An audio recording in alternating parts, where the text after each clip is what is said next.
ଯେମିତିକି ଆପଣମାନେ ପୂର୍ବ ଭିଡ଼ିଓରେ ଦେଖିଥିଲେ ମୁଁ ଆମ ଘରକୁ ଆସିଥିଲି କାହିଁକିନା ଆମ ଜେଜେଙ୍କର ଶ୍ରାଦ୍ଧ ଥିଲା। ଅକ୍ଷୟ ତୃତୀୟାରେ ଜେଜେଙ୍କର ଶ୍ରାଦ୍ଧ ହୁଏ, ସେଥିପାଇଁ ଆସିଥିଲି। ଏବେ ଖାଇବା ପିଇବା ସାରିକି ଆମେ ବାହାରୁଛୁ ଗୋଟେ ଜାଗାକୁ ଯିବା ପାଇଁ। ଜାଗାକୁ ମାନେ ମନ୍ଦିରକୁ ବାହାରୁଛୁ।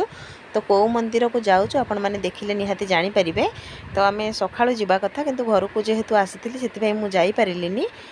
ତ ଘରକୁ ଆସିଲି, ତ ଏପଟେ ସରିଲା ପରେ ମୁଁ ଏବେ ବାହାରୁଛି ଯିବା ପାଇଁ। 3ଟା 4ଟା ବେଳ ହେଲାଣି ଆସିକି। ତ ଏବେ ଆମେ ବାହାରୁଛୁ ସମସ୍ତେ ମିଶିକି ମନ୍ଦିର ଯିବା ପାଇଁ। ତ ଚାଲନ୍ତୁ କେଉଁ ମନ୍ଦିର ଯାଉଛି କ'ଣ କରୁଛି ଆପଣମାନେ ଦେଖିଲେ ହିଁ ଜାଣିପାରିବେ। ତ ଚାଲନ୍ତୁ।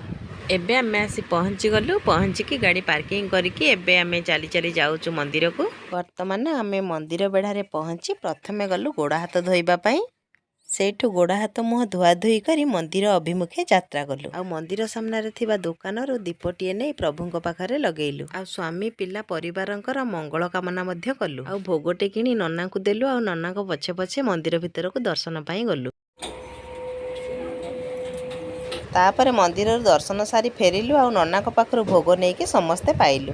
ତାପରେ ଆମେ ଯାତ୍ରା ଭିତରକୁ ଏଣ୍ଟ୍ରି କଲୁ।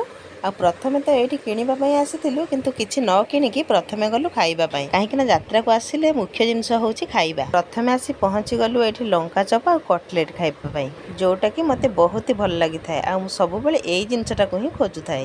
ଯାତ୍ରାକୁ ଆସି କିଛି ନ ଖାଇଲେ ହବ କି? ଯାତ୍ରା ମାନେ ତ ଖାଇବା। ତାପରେ ଯାଇ ଯାତ୍ରା ଭିତରେ ଟିକେ ବୁଲାବୁଲି କଲୁ। ଆଉ କିଛି ଟୁକୁରା ଟୁକୁରି ଜିନିଷପତ୍ର କିଣିଲୁ। ସେଇଠୁ ସିଧା ଘରକୁ ବାହାରିଲୁ, କାହିଁକିନା ସନ୍ଧ୍ୟା ହେଇ ଆସିଲାଣି, ଜଲ୍ଦି ଜଲ୍ଦି ଅନ୍ଧାର ହେଇଯିବ। ସେଥିପାଇଁ ଘରକୁ ଫେରିବା ବାଟରେ ଆନନ୍ଦ ବଜାର ଜଗନ୍ନାଥ ମନ୍ଦିରକୁ ଟିକେ ଗଲୁ ଜଗାକୁ ଦର୍ଶନ କରିବା ପାଇଁ। ଜଗାକୁ ଦର୍ଶନ କରି ସିଧା ଆସି ଘରେ ପହଞ୍ଚିଗଲୁ। ଯଦି ଆଜିର ଭିଡ଼ିଓ ଆପଣମାନଙ୍କୁ ଭଲ ଲାଗିଥିବ ସବସ୍କ୍ରାଇବ୍ କରିବାକୁ ଯେମିତି ଜମା ଭୁଲିବେନି। ରହିଲି, ନମସ୍କାର, ଜୟ ଜଗନ୍ନାଥ।